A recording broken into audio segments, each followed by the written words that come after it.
for listening. And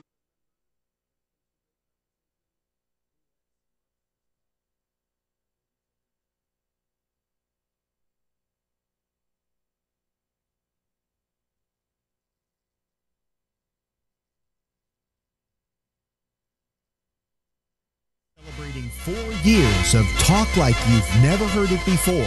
This is GabNet, the Great American Broadcast Network.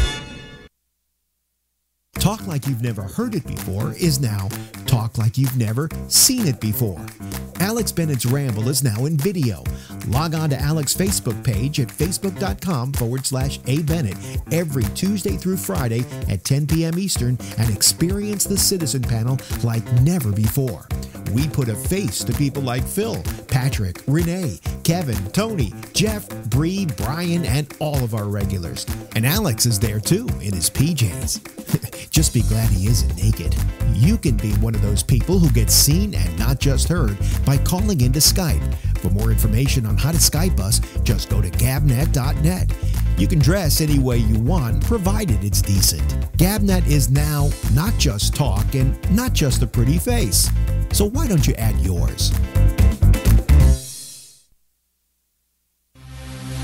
Spotify has 180 million monthly users and access to 35 million songs and podcasts. Now, all those offerings are going to have to move over and make room for GabNet programming. Yes, at long last, Alex Bennett's Ramble, Damian Chaplin's Exchange, Jack Bishop's The Intersection, and even the franchise MC's Arena and Michael Snyder's weekly movie reviews will be fighting for space on this massive platform. Each day, the programs are updated, so you can hear them on the Spotify app, available for all smartphones and game consoles. Or you can just go to Spotify on the web at spotify.com. So, give us a shot on Spotify. There's a 35 million to 5 chance we'll get people to listen to talk like they've never heard it before.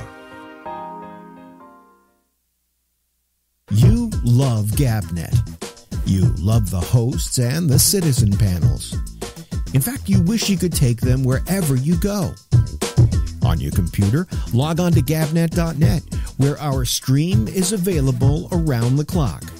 On your TV, GabNet is available on Roku with the same around-the-clock stream, plus all the latest episodes of GabNet programs, old favorites, videos, and tons of celebrity interviews. When you're mobile, we're on your iPhone or iPad with podcasts accessible via iTunes or Stitcher, and that same around-the-clock stream on TuneIn. If you don't want GabNet wherever you go, well, the hell with you. Go ahead, listen to your old-fashioned talk shows that do things in the same old predictable way. Meanwhile, the rest of us will be having fun listening to talk like you've never heard it before on GabNet. Evolution is defined as any process of formation or growth, development. The evolution of a radio program right before your ears. Welcome into the Exchange. It's Rob Alfano, and it's a Wednesday night, a special night, and we'll talk about that in just a few moments. You're going to give us a call on Skype in a little while. I'm Jim Browning. You're listening to The Exchange. Well, our long national nightmare just may be over. It seems that we are ready to say goodbye to reality television. Good evening and hello, everybody. Welcome to The Exchange, your safe haven for the free and open exchange of ideas and opinions here on the Great American Broadcast Network every Monday through Friday from 9:30 to 10 Eastern, 6:30 to 7 Western. I'm your host and broker, Damian Chaplin. If you'd like to join the conversation tonight, go ahead and give us a call on Skype. I'm opening the lines right now. The Exchange, one program, ever evolving. Be a part of evolution. Tuesday through Friday at 9:30 p.m., Damian Chaplin moves you in new directions. Call GabNet Live on Skype at 347-352-0079. The Exchange, the evolution Tuesday through Friday at 9:30 Eastern, only on Gabnet.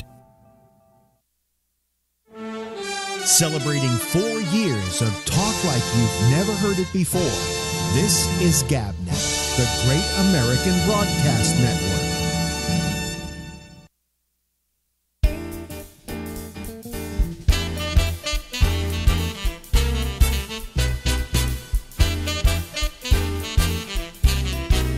Hey!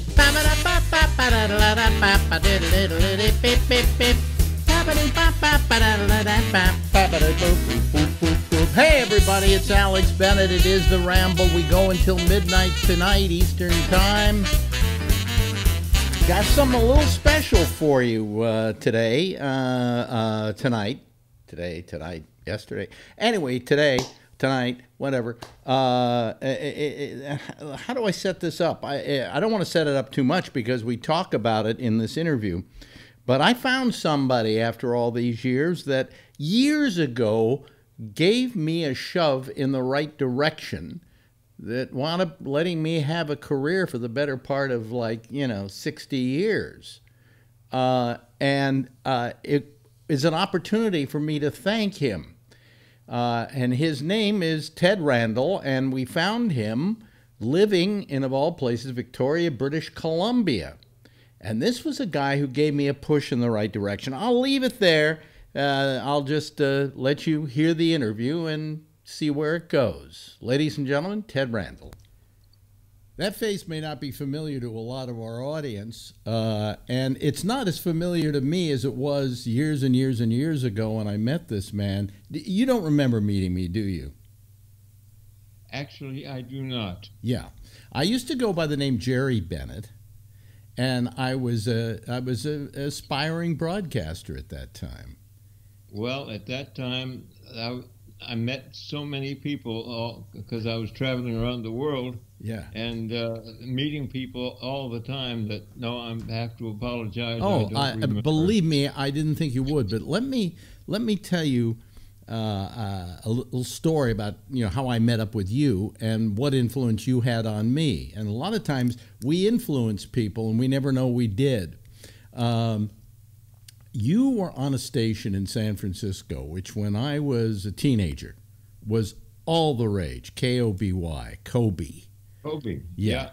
1550. Yeah. This station, when it came on, was the first top 40 station in the Bay Area.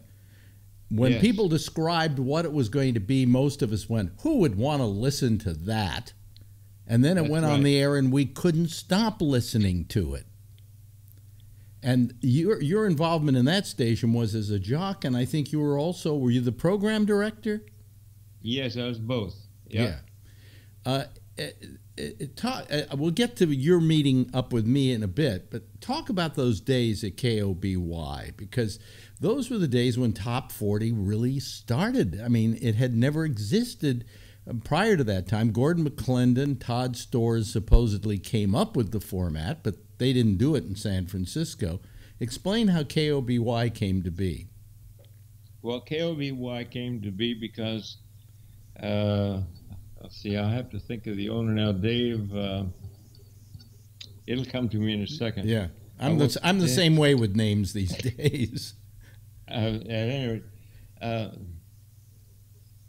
I was at a radio station in Omaha, Nebraska, when Todd Storrs had just recently started. Yeah. Top 40. Yeah. And I was intrigued because it was a daytime radio station, and it was number one by far of all the radio stations in Omaha. I was at KOIL, KOIL in Omaha, which later went to a top 40 format and so forth. But I left KOIL and went to a radio station in Ottumwa, Iowa, which is way the hell and gone somewhere. At any rate, it was called KLEE because the owner's name happened to be Lee something or other. And Lee was friends with Dave, it'll come to me in a second, who had several radio stations.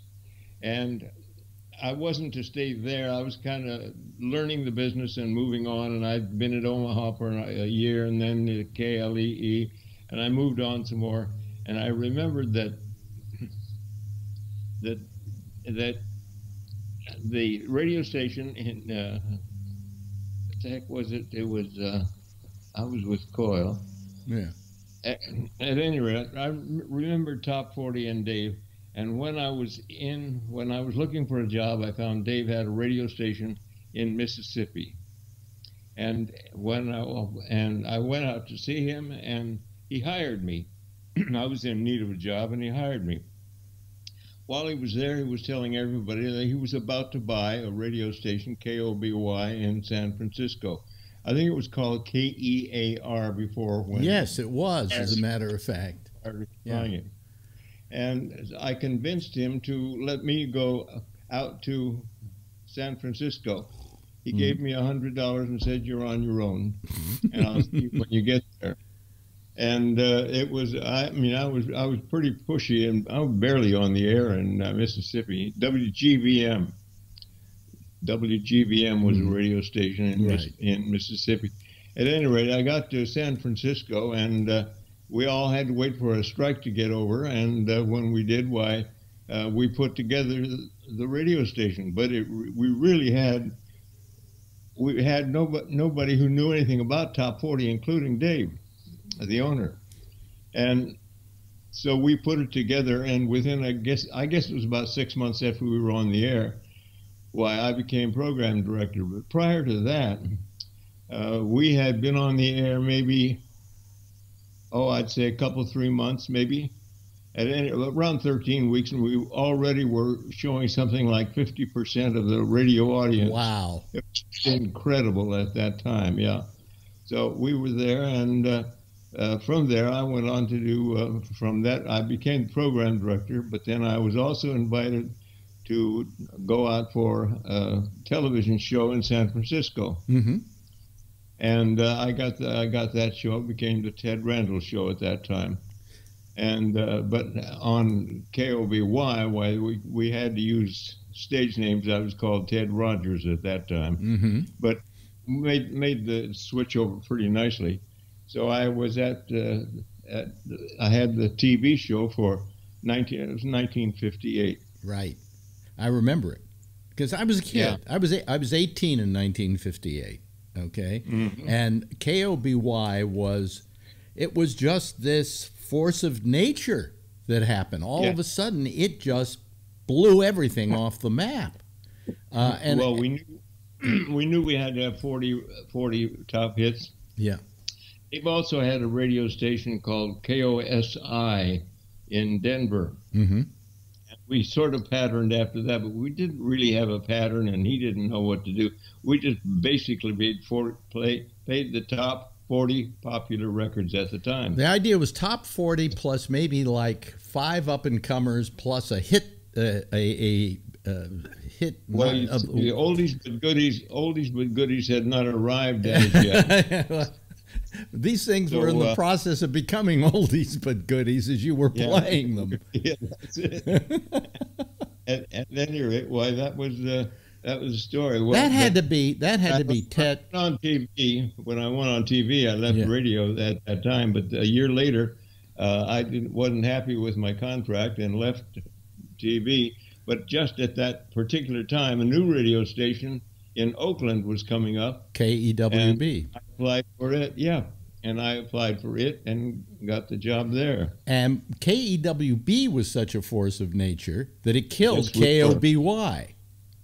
Yeah, that's right. Yeah, and we had a program director, Chuck Blower from Hollywood, right, who was the overall program director of that and was of the Kroll Collier chain. Now, I don't remember at which point exactly it was that I met you, but I knew of you as being a force in the broadcasting business. And as a kid who was coming up, and I was working over KTIM in San Rafael, doing part-time, and I wanted radio in the worst way, and I figured the guy to talk to was Ted Randall.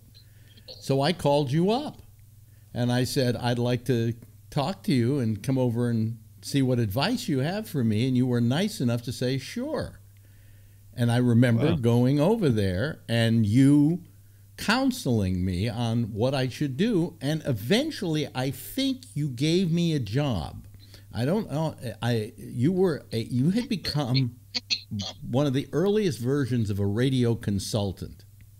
Well, I created the broadcast consulting business. Yeah. Nobody else had done it before. Yeah. And my first radio station there was KSRO in Santa Rosa. Right. But I went to KLAD in Klamath Falls, which I believe you also. Yes, I did. Consulted. Sometime in there, I had 30 radio stations I was consulting with on the West Coast. Yeah. But the fact that, the fact that I could talk to somebody in the business and just bend their ear was a thrill for a kid at that age, I remember one piece of advice you gave me that still kind of resonates with me. I said to you, we were talking about music, and I said, well, all my friends really like this kind of music. And you said to me, don't ever use that as a yardstick because you hang out with people who have the same interest and mentality that you do. You've got to think in terms of what the public wants. And that lasted with me. That lasted with me to this day, to this conversation. Well, that was one of the premises. I think what worked with my consulting radio stations was precisely that I had to worry about what would please the people, not what the people wanted, because the people seemed that said, I talked with adults who said, oh, I'd never put that trash on my radio station. Pardon me. Yeah.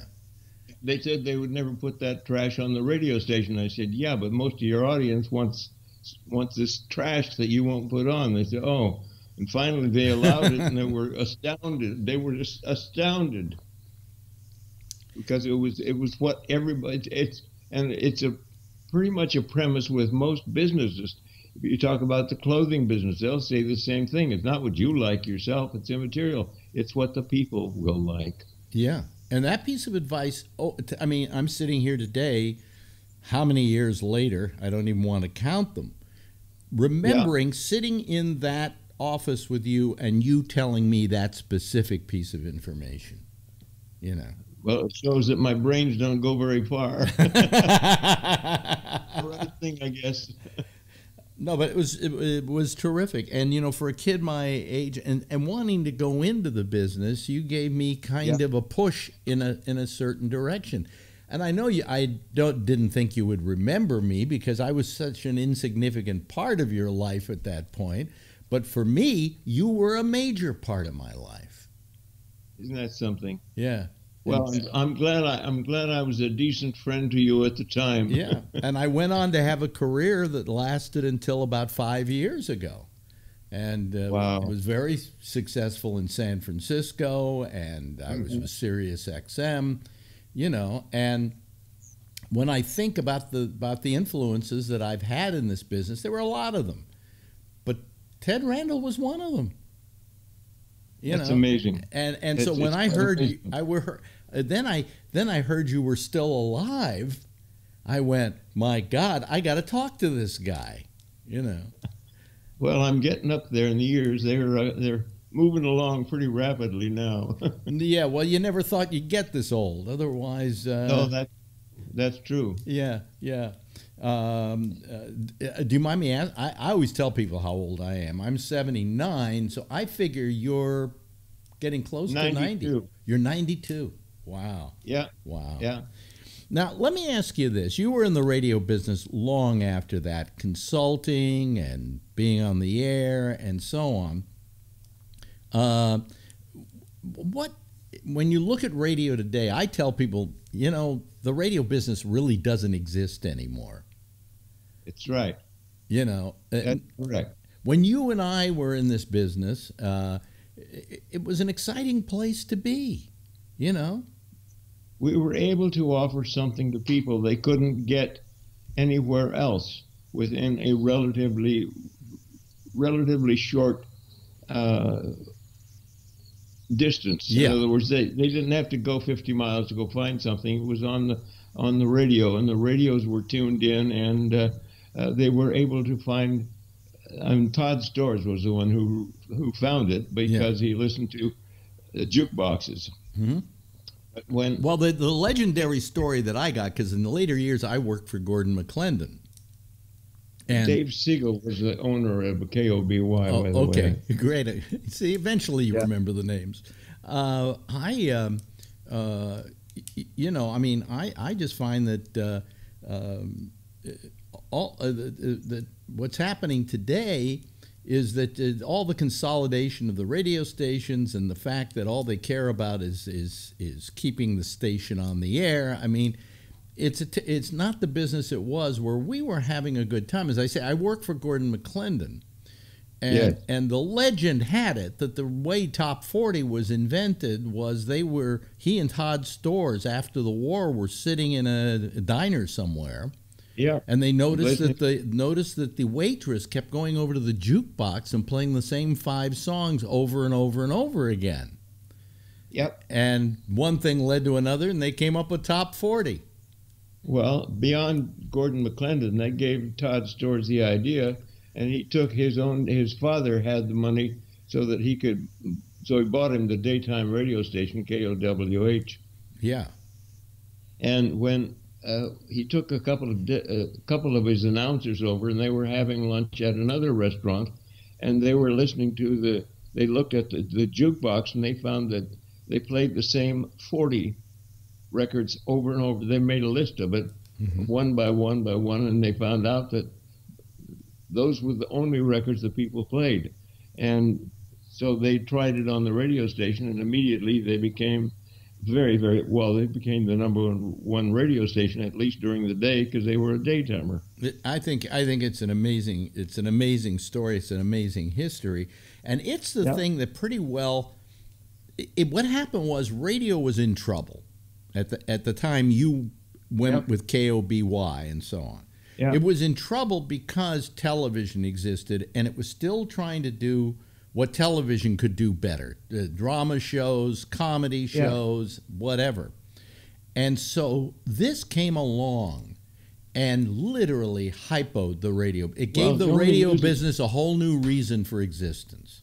Forgive me for interrupting, but the only music available at that time was music of your life, which hadn't been invented yet, but it was the Glenn Miller big band stuff, and that was all they had. That was until Top 40. Well, I'll tell you what Top 40 did. It put my father out of work, because my father used to play in orchestras at the radio stations in San Francisco, and after a while, they didn't need the orchestras anymore. You know. Well, there are a few things that time has told us, and one of the things about Top 40 or Top 30 or whatever you want to call that type of thing, I've discovered that a hit radio station like that has a life expectancy of about 5 years. Mm-hmm. The way it works, because somebody else comes along and improves it, changes it, or whatever have you. KOBY lasted maybe 5 years. KEWB lasted about 5 years. KYA came in and had its fling. And throughout all the various radio stations throughout the United States, they all had their 5-year fling. Yeah. Now, I'm the only one that I know of who's ever said that. But I look back at all the radio stations, and I'm in touch with a ton of radio stations in Canada and other places. And the story always seems to be, well, it was AM. It wasn't the AM that made the difference. It was the formula, the format.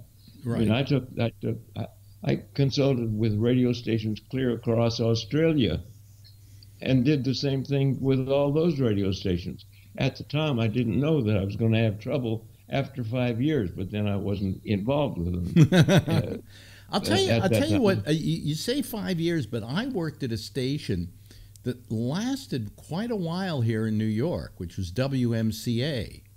MCA was different, yes. Yes, it broke that 5-year rule. I mean, it was a sensation.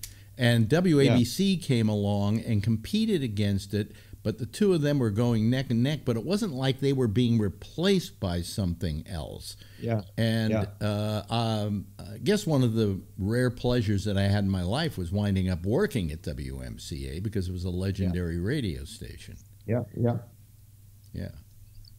And it probably was, what, considering the size of New York City, Yeah. it probably was a very, very special thing. Oh, yeah. Oh, no. I mean, I was working there with, it was the end of Murray the K's career. That was about his last New York station. But I was working with all the greats, you know, and I'm this kid coming into town. I was thrilled. It's absolutely thrilled. What do you think do you listen to radio anymore? I listen to Sirius XM.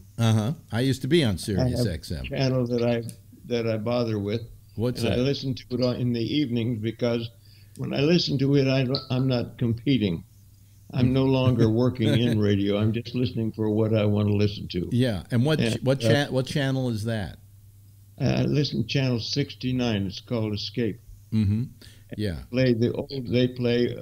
They play good music versions of older hits. Yeah, go ahead. I listen to those constantly and kind of go back to some of the things that I like and enjoy, but I'm not working. Yeah. Well, of course not. I'm not working either. I got let go by Sirius XM after 10 years with them just about 5 years ago. You know, but I found that now in my studio, I'm a painter now, and I've been painting. I've been painting for 60 years. So, by the way, I looked at your stuff online, and it took my breath away. I was amazed that you just didn't spend doing that for all of your life. You know, I did as much of it as I could while I was in radio. Yeah. But I was busy doing radio, so I was limited as to what I could do. Once I retired, then I went full bore into painting. Yeah. And I've been painting ever since.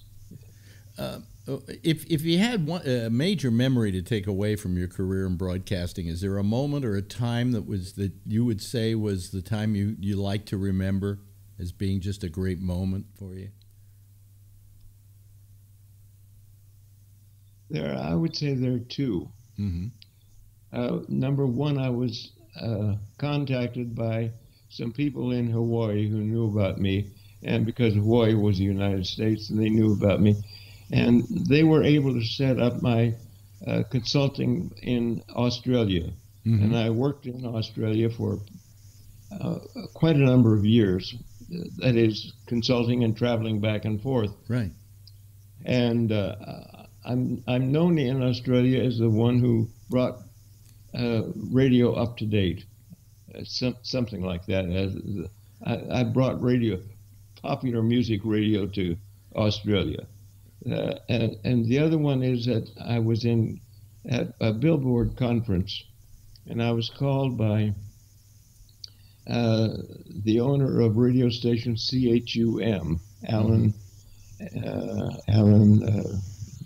brains again.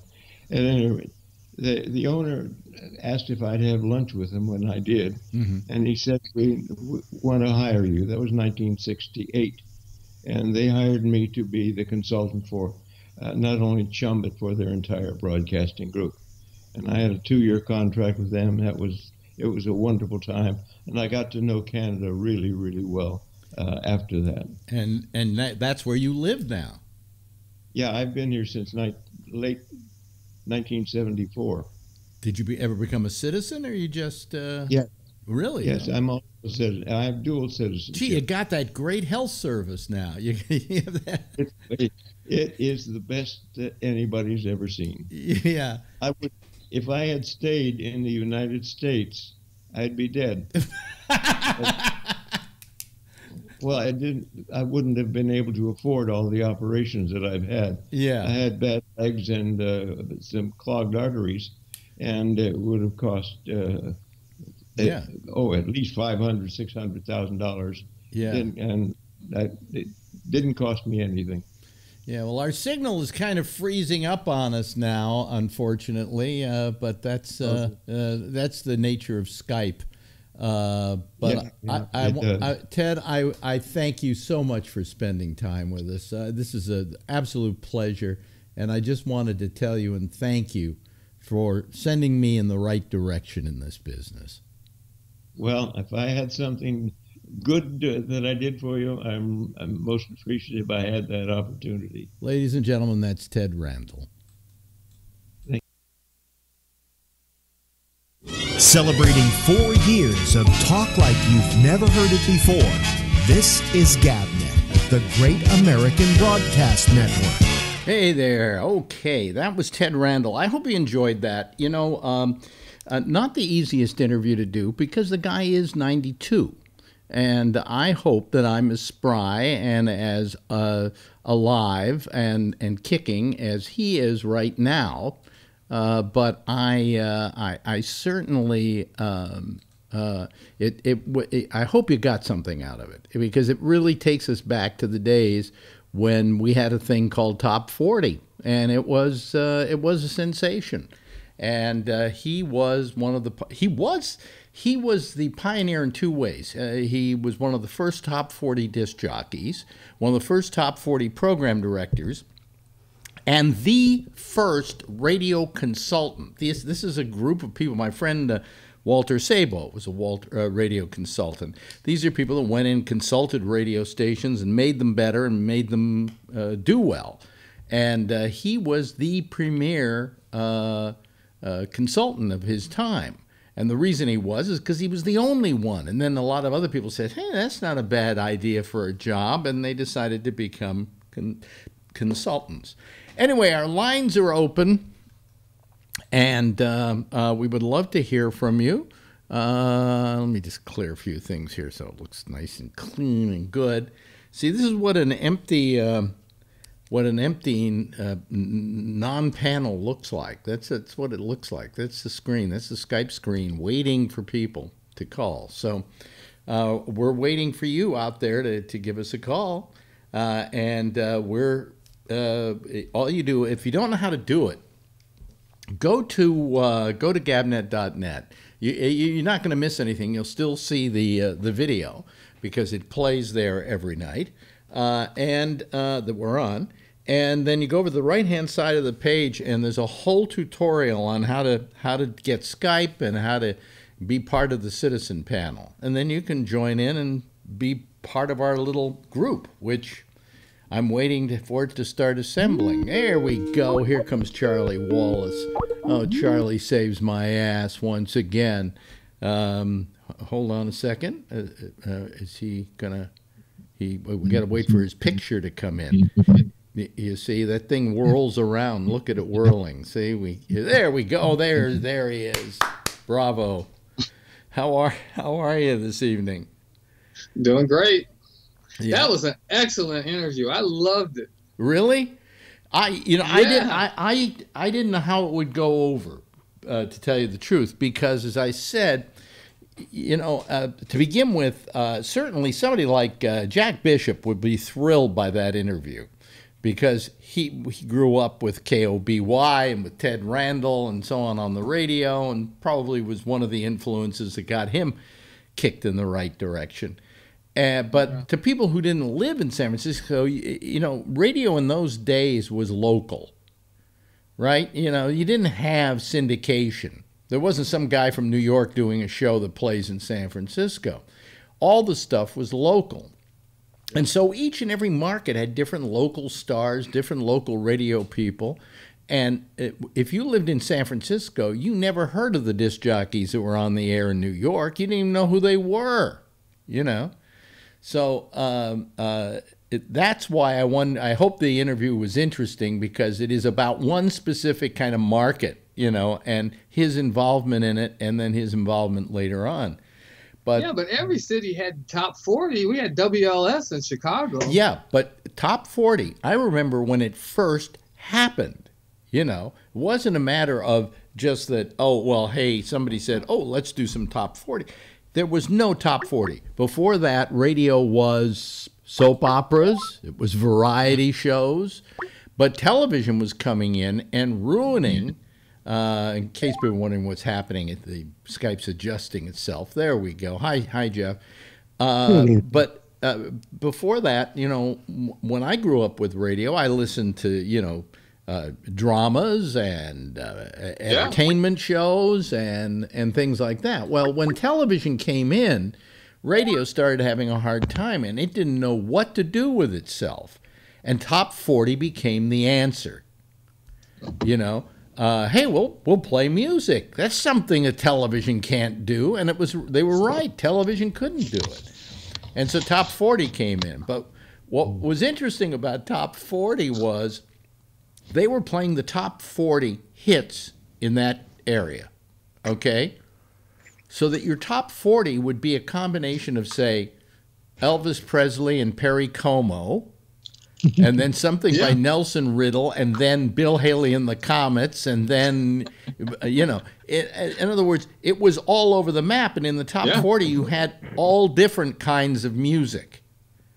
And it wasn't until, and that still continued when we got over to like KEWB, which was a more sophisticated format of that.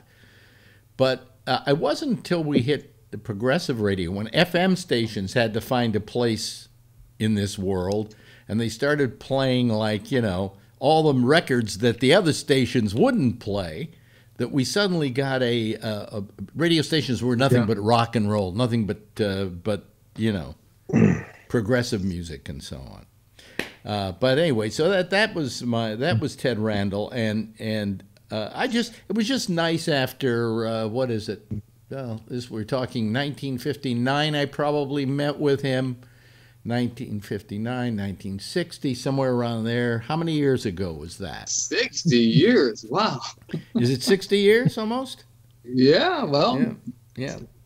59 to 19 is 60 years. Yeah, well, I just decided that I would like to thank him. And of course, he didn't remember me, and I didn't expect that he would. I was some kid who came over for a couple of hours one day in his life, and then he helped me get this job at K-Lad in Klamath Falls, and I did work for him. I did do, production pieces for him. I just, it just was nice to be able to say thank you, So you have him to be held responsible for this disaster called Alex Bennett, Yes, Jeff. Well, one thing that you mentioned was that everything is local. Yeah. At the time, but the one thing that I remember that was not local. Yeah. Was at night. Yeah, you could pick up stations. Well, no, but that was because of what we called the skywave. And that was only inherent. That was only inherent in AM radio. You couldn't get FM stations far away. Right. But what happened was there used to be at night there was a skip that would take place, and I would always talk about this, that I would like to go to the top of Mount Tamalpais, which is the tallest mountain in the Bay Area, and I would go up to the top of it with my little car radio and put the antenna all the way up, and then sit there and slowly go across the dial and see what I could hear. And I was picking up stuff, east of the Mississippi. Yeah. And in fact, the skip, I remember the skip once on television. I'm sitting at home. I've got, we had these big antennas that we put up, and I'm sitting at home watching television, and all of a sudden I'm getting Australia.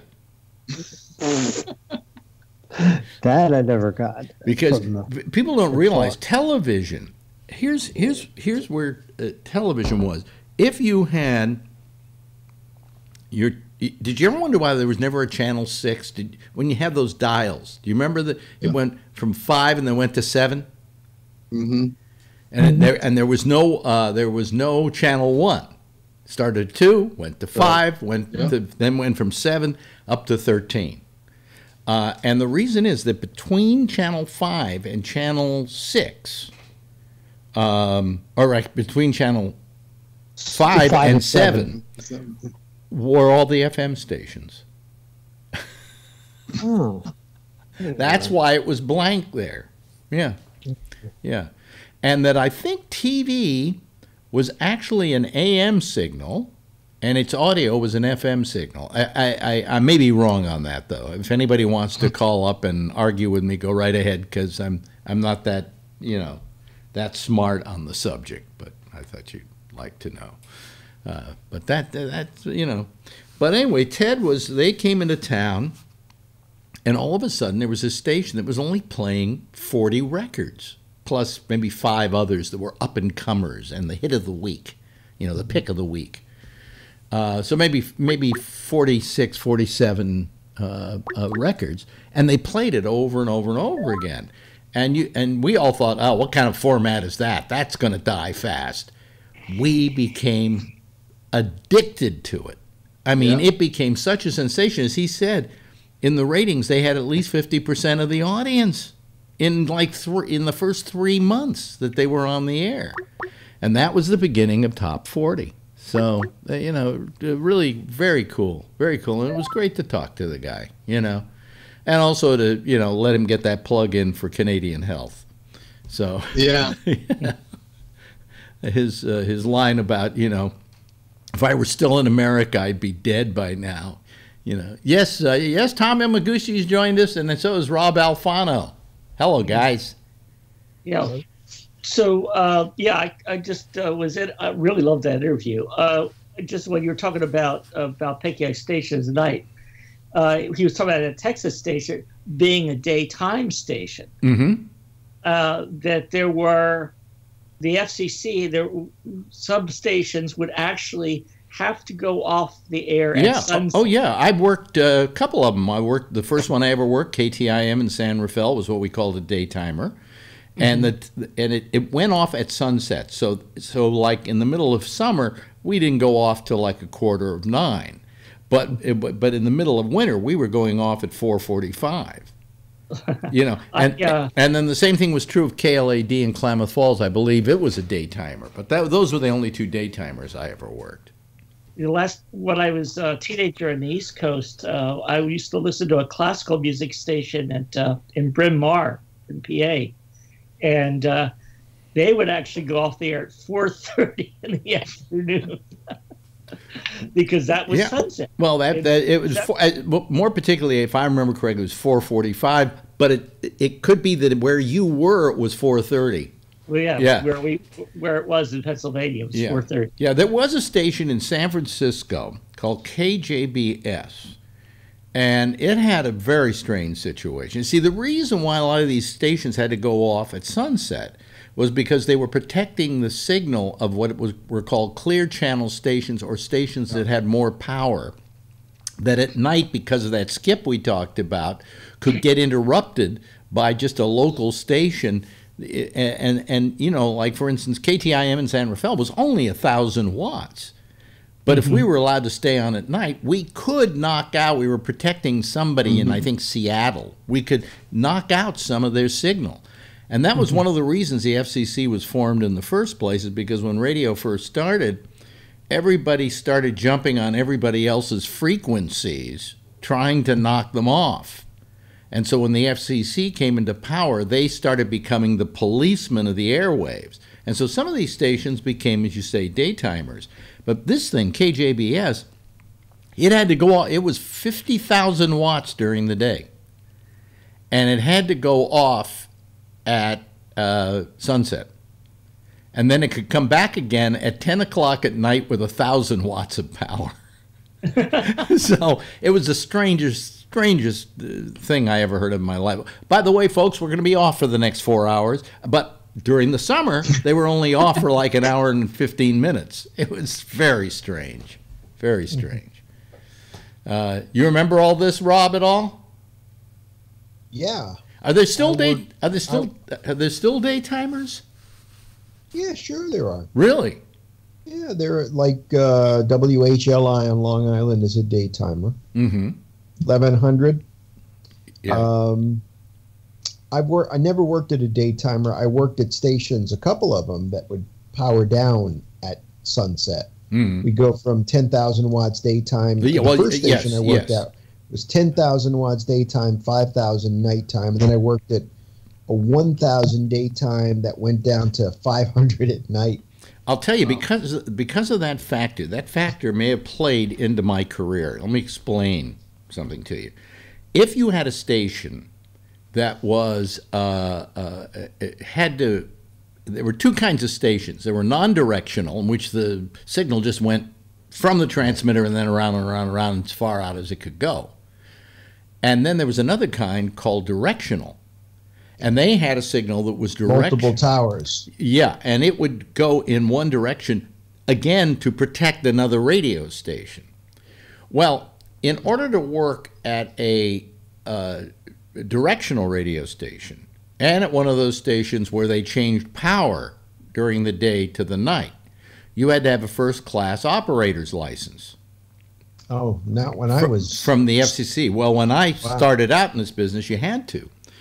So I didn't have one. I had a third class. Third class, if you just went down to the FCC and said, I want a third-class license, they mailed you a card and you cut it out of the card and put it in your wallet. Okay, it was one of those deals. But if you wanted a first-class license, you had to take this test of stuff that, come on. What they did is certain people had cram schools, and they would just cram the information into people, and they didn't know what they were learning, but they were able to go down and pass the test. And so they had themselves a first-class license. I had to get a third-class license, what they call broadcast endorsed. So it was a test to get that. In order, when I first started in broadcasting. Okay. What did the test ask? You had to know how to do the indirect method of calculating the transmitter power and such. Yeah. There was the direct and the indirect method. Okay, but that was probably a accommodation to kind of replace first class. First class was for chief engineers. If you wanted to be a chief engineer, you had to have a first class license. But anyway, I never got a first class license. I just didn't want to have to go through that. I remember once I bought all the books, the cram books, and I couldn't do it. It was nuts. And I made a decision in my life, and my decision was, if I find I'm going to be so good in this business that if I find a station where where somebody has to have a first-class license in order to operate the station, they'll have somebody on staff around while I'm doing my show to watch the transmitter. Well, there you go. And therefore, I will not get jobs just because I've got a first-class license. I'll get the job because they think I'm really good, they want me, and they're willing to keep somebody around to watch the transmitter for me. And that's probably is one of the things that contributed to my success in my career. But you've done meter readings and all that, right? Well, when I had the third class restricted, you had to do meter readings. You had to do meter readings every hour. I didn't know what it was every 2 hours when I started. Yeah, well, I didn't know what the fuck they meant. I just wrote them down. Or if it was nighttime and I knew that the FCC wasn't going to come knocking on the door, I would just wait till the end of the shift and just fill the whole thing out and make it all out. Most people would do that. Yeah. I mean, you really didn't take that too seriously. But, I often felt that it was in a business that to me was show business, okay, and what kind of show could you do? The fact that you had to have a license in order to do it just seemed wrong to me. And so I never got a license, and I never had a problem getting a job. They said, oh, well, then we'll find somebody around here. Bob's got a first-class license, and he's here during those hours. He'll watch over the transmitter for you. Wow. Yeah. Yeah, Tom. Well, I have an idea. As a non-radio person, just a listener. Yeah. I'll bounce this off. See what you think. You talk about the changes made radio by television. I think there was an equal amount of changes made radio by cars. The fact that people only listened to the radio when they were in the car. Well, I will take it a step further. Do you know what? There's one car radio certainly changed the dynamic of radio because it changed the amount of radio you would be listening to. Yeah. You know, so that if the ratings came out, they would, you would tell them what you listened to when you were in the car. So that did change it to a certain extent. But I'll tell you what kind of really changed it. You remember in the old days you had a radio in the car. And how did you tune it? You had a tuning knob, right? And you went from station to station to station to station. Well, one day, one manufacturer decided they would put buttons in so you could pre-tune the stations to the stations you liked. And so let's say there's a new radio station in town. You're never going to know it because it isn't one of your buttons. Mm-hmm. And so the preset became a real problem for radio stations that wanted to put themselves on the map. Somebody's got their... wait a minute, hold on a second. I know what I'll do. I'll just kill this, and that stopped it, kind of. Yeah, okay. Again, it'll slap back. Very rare these days. I was going to mention push buttons. What? I was going to mention push buttons in car radios. Yeah. Also changing the way people listen to the radio. Yep. Definitely. So somebody, how are we getting slapback? And that I don't understand. We haven't had it for a while. Now we're okay. All right. So I mean that did change things, and it made it more difficult for you if you were a new station. Maybe you just changed formats and you really wanted people to listen to you. You'd have to advertise. You'd have to do stuff to make people change their preset. And, there are only 5 of them maybe, so so because in the old days, if people were listening to the radio and they dialed down, they were tuning down, they would hear something they like and they would stop there. Yeah. So what you had to do was do something which would make them stop as they went down the dial. There were several ways stations did that. One of them was... they made their station. I had a couple of stations I worked at that made their station, and I don't know if you remember this, Rob, distinctive by putting an echo behind it all the time, like this. Yeah. Oh, absolutely. And whenever you would talk, and when you were going by that station and you heard that reverb or that slight echo, and it was very minor, it was very low. It gave the station a distinctive sound. So, I mean, I've worked at stations where we had reverb. Wait a minute. Hold on a second. Shut up, Echo. What? I've worked at stations where we've had reverb. Yeah. In the 90s, the 60s were in, and I worked at an oldie station, recreated the sound of those stations that had the top 40 stations that ran the reverb. Yeah. So that was one way you made yourself sound distinctive from the other station. Yes, Jeff? Yeah, I think that was, WABC did that? WABC had it. Yes, they did. Yep. Yeah, it wasn't like a prominent echo. It was just there. It was pretty prominent on WABC. Oh, really? Oh, okay. Yeah. I'll tell you, one of the things that kind of hurt radio was, and I don't know if you know what I'm talking about when I talk about audio processing. Rob does, but in the old days with FM, if you ever heard an FM radio station in the early days, you never heard such a clean sound in your life.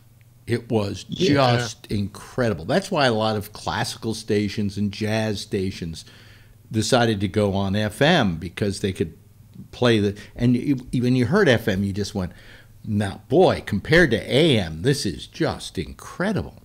Well, what happened is they decided that some of these stations decided to start processing their sound.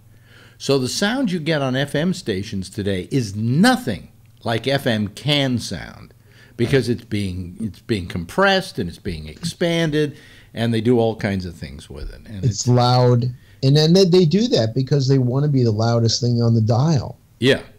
So, and there's I worked at a station in the 90s. It was an oldie station on Long Island, and we sounded gorgeous, but we were the lowest thing on the dial. but we sounded gorgeous. The chief engineer loved what you could do with FM to make it sound spacious and beautiful, great stereo separation, especially with some of the oldies we were playing. It was beautiful, and we all hated it. We all hated it because we were the lowest thing on the dial. We weren't punching through. We were a brand new station, brand new frequencies that went on the air in 1992, and we were trying to be heard. And we eventually, the jocks and the program director eventually overruled the chief engineer, and we brought in one of our jocks who was also who was into audio processing as a sideline, and we petitioned to get him to go in there and to tweak the equipment to make it sound like all the other stations. He was really pissed at us for that, the chief. Really? He was like, "Oh, you ruined the sound of the station." Yeah, but we want to be heard. Yep. We want to be loud. Yep. We want to stand out. Yeah. But I remember first time I ever heard FM, it was astounding. It was just astounding. Yeah, it is. But nobody does that because they want to be heard. But I'll tell you what's happened. You know, I mean, here to begin with, I've always been arguing that as years have gone on, the ears of the American public have become numb. Yes. That they can't hear good sound. Because what they're putting up with now, I mean, look what they're putting up with on the internet. And they think that's good, solid sound. Or what they're listening to on their iPhone. You know, that, oh, this is a great thing, this iPhone deal. I can listen to my music. But what you're getting there is nothing like the fidelity you should be getting. But everybody's dumbed down their expectations of sound. Audiophiles, you know, back in the 60s when stereo first came out, and you had guys who would go out and spend a ton of money on, you know, Macintosh amplifiers and expensive high-end speakers, and they were worried about frequency response and stereo separation and all that. Today, nobody gives a rat's ass about any of that. Yeah, that's terrible. It's terrible. But what the hell? I mean, those Vernon Nunn is online, but he's not attempting to call in. It's strange. But I do have an animation of a thumb giving the high. Are you getting that too with Vernon? Are you seeing Vernon's name up there? I am. And it's got like, you know, he's got like the thumb up. Anyway. So, you know, I mean, what interested me with Ted was that, you know, this was a guy who was there when this stuff started. You know, you didn't. I always loved the fact. I always felt really bad that I wasn't there at the beginning for that. I was always sad I was never there for the beginning of television, because what happened is those early people could define what the medium was going to be. Yeah. And I so agree with you. And everything they did defined it, you know. And the internet, to a certain extent, I felt maybe I somewhat helped define in a way, but that was about it. Here comes Vernon. Let me see here. Yeah, there's Vernon. There's a picture of Vernon's dog, and then in any moment a picture of Vernon should appear. I think, if it works. Okay, well, we'll just let him spin for a while. Eventually he'll pop in. Yeah. Hello there. You there, Vernon? Yeah, I'm here. Yeah. What are you doing? You doing this on your phone or something? Or there you go. There he is. Oh, it's the new lounging way of doing this show. We've got. Look. We've got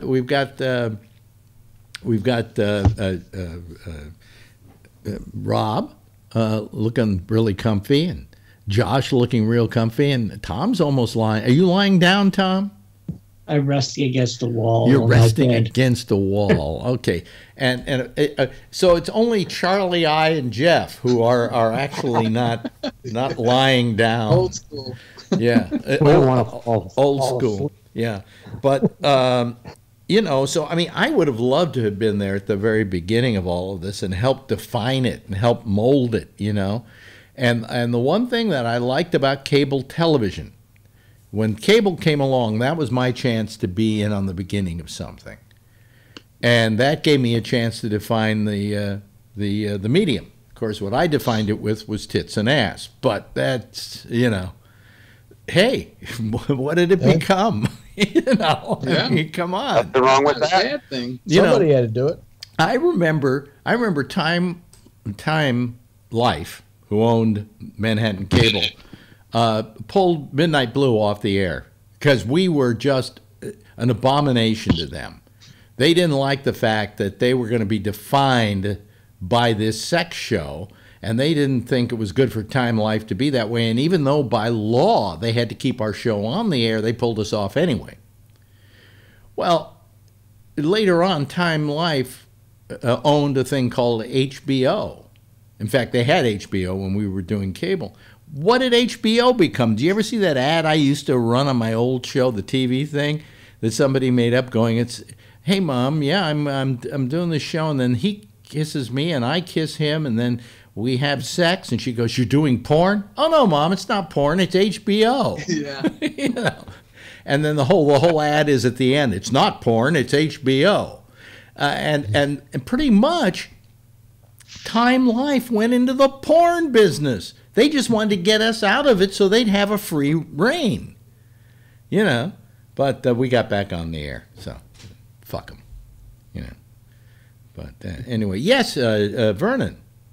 The restful Vernon. Look at him. He just looks like, I want to go to sleep now. Goodbye.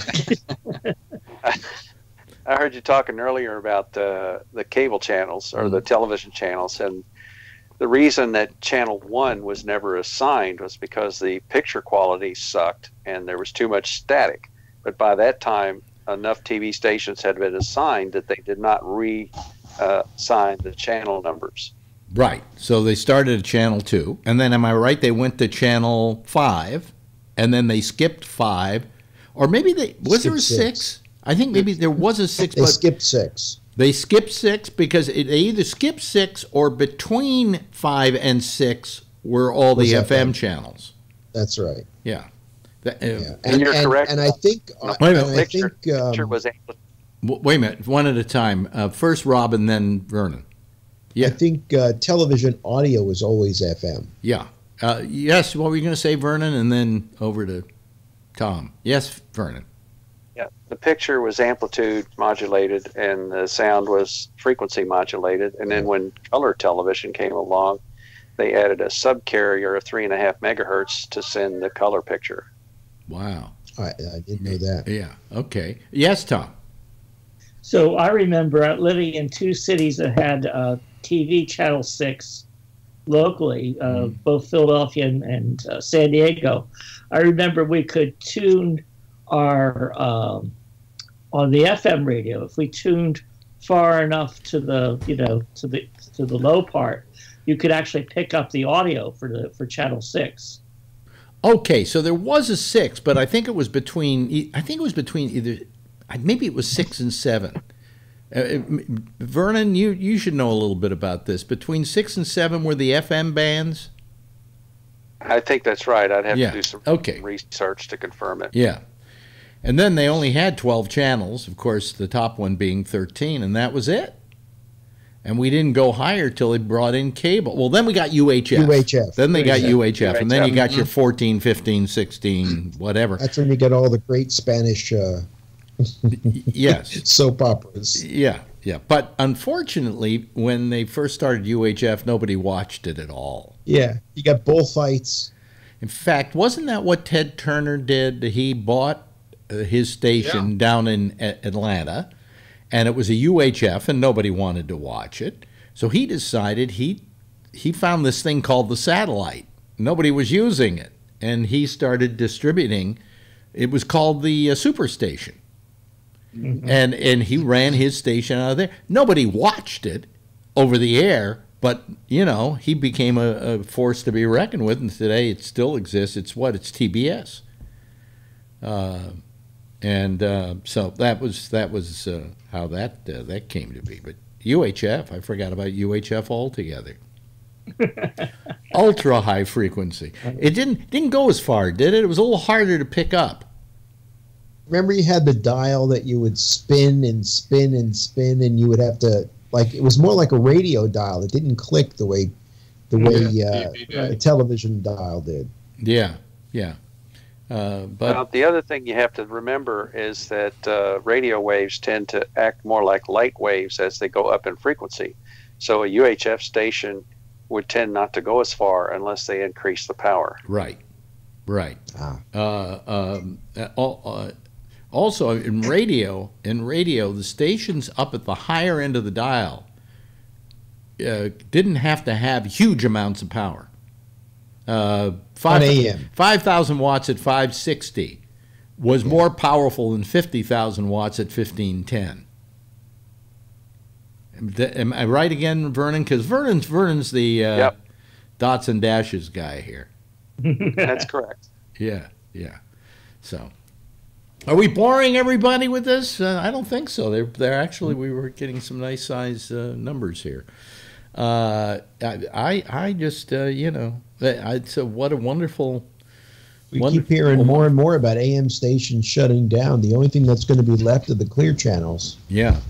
So for all of you who are just joining us and don't know what we're talking about, if you get a chance when we're off here or tomorrow, come listen to the rerun of this show anywhere in the number of places that you can get it.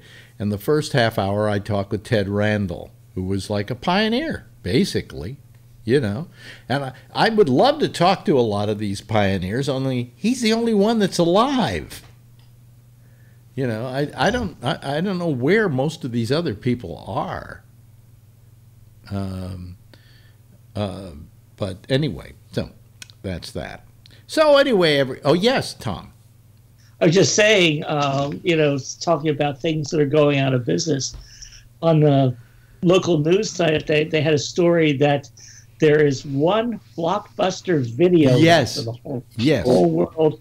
It's in Oregon. It's in Oregon, and it's been there for quite a while. It was because they closed the last one down in India. I think it was Australia. Australia. Yeah. So it's the only blockbuster left, and it does a pretty good business because people just find it anachronistic. They love it. I was thinking about it. I really wish I could rent DVDs because as predominant as Netflix is, and as much stuff as Netflix has on it, it can't have the selection of movies that I want. So that I say, really, what I'd like to do is go down and get the Bad Lieutenant, and I can't find. You couldn't find the Bad Lieutenant on Netflix right now because it doesn't have. It's not like tens of thousands of videos, but you can still order from Netflix. Do you know that? Yeah. They still have that service. So, I wonder if how many people use it. I do. Do you really? Yeah. How much does it cost? Well, I have both streaming and DVDs, so it's $20 a month. Oh, okay. So you pay an extra little bit of money to be able to order. And what can you order? One at a time? Yeah. Yeah. Okay. So what's the last one you ordered? I got one coming. What's the last one I watched? What was that one with about stolen identity or something with Jason Bateman and Melissa McCarthy? That's the last one I watched yesterday. Oh, really? But you can't get another one until you send the other one back and they get it, right? Yeah, they got it today, and they're sending me another one out that I'll get tomorrow. So how fast does it take to get back to them? It's a day. I mean, every 3 days I get a video because I send one, they get it the next day, they send theirs out, and I get it the day after that. What I'm thinking of is how do you find where the closest post office box is? Because quite frankly, I don't think a lot of us know where the closest post office box is anymore. I mean, I think mine's on the corner, but I'm not sure. Yes, Tom. Well, I know where my post office is. It's just a few blocks away. But I also get DVDs from the library. So I frequently will watch a DVD from the library. Oh, okay. Yeah. That's one way to do it. Yeah. It's free. Of course. All of a sudden, I'm getting slapback again. Hold on a second, folks. I don't know how that's happening, but anyway. So let's see here. What else is there to talk about? Well, Paul Manafort. How do you feel about the fact that Paul Manafort's going to jail, but only for 47 months, which makes it what? How many years is that? Three Almost years? 4. Almost 4 years. Almost 4. 4 years. Almost 4 years. And he gets time off for time already served. Yes. So it's closer to 3 years. Okay, and he'll probably, with good behavior, be out in about 2 weeks. So yeah. That's just for the Virginia charges, though. That doesn't count what's going to happen in D.C. That's right. Yeah. So, do you feel he got enough time? No. No. What? How many years should he have? Yes, Tom. Well, I'm just wondering if part of the consideration is the fact that he's got more charges to serve on. And I'm wondering if they're going to really, these other charges or these other guilt pleas are going to end up with even longer periods of time in jail. He might end up, as they say, in jail for the rest of his life. Who knows? Well, the state charges, these weren't state charges, were they? These were all federal charges, if I'm not mistaken. Correct. The state has yet to come in, the Southern District of New York, for instance, with stuff against him. Is Southern District of New York have stuff against him? I think so. I'm not sure. But the fact is that if you can get a state to go after him, the president can't pardon him. He only has pardon abilities where the federal government is concerned, where federal is concerned. And he's too busy working on a pardon for Cohn, isn't he? Not anymore. Oh boy, I think the stupidest thing that Donald Trump ever did wasn't keeping Cohn close to him, and keeping him happy. Because this was the guy, these guys who was John Dean. Remember John Dean? Years ago with Watergate. John Dean was what to the president? He was the president's lawyer. So these guys, the lawyers, know everything, and what they don't know, they strongly suspect. So anyway, Manafort got some time, and who knows how much of that time he's going to serve? I have no idea. I guess, it could, well, here comes Patrick. Oh, okay. All right. Hello to Patrick. Come in, Patrick. There you are. There's the kid. Yeah, how you doing? Pretty well. I would have been on sooner, except on the phone with family with some bullshit, and then took my shower, which is fine. And then I brewed myself a nice hot cup of water. I forgot to put the coffee in the fucking machine. Now. Do you use the K-cups? No, I've got a small 1-cup machine. Oh, really? And then I have a 12-cup machine when I have people over. So this is just a 1 cup, and I filled it up, and I went and I was doing something else, and yeah. And it turned out that I had a nice hot cup of water. So why don't you do K-cups? I don't have a machine. That's kind of on my list, perhaps for my birthday. Yeah. My family will be nice enough. I just, I find it's just convenient, and I don't even use the K-cups. What I do is I get the ground coffee, and then I get the refillable K-cups, and I fill them up, and I've got this little scooper that puts the exact amount into the thing, and you close it up and you put it in, and the only hassle is you have to wash it out every time, but you don't get that plastic taste. which you can get supposedly from that. But it brews a fine cup of coffee. Fine cup of coffee. Well, I made a fine cup of hot water. So yeah. So what did you think about Paul Manafort only getting 47 months? Is that it? Am I got it right? Yeah. Yeah. I didn't catch any of the news today. Oh, okay. All right. Well, do you have any opinion on R. Kelly? Did you see him implode? Yeah, I saw his implosion.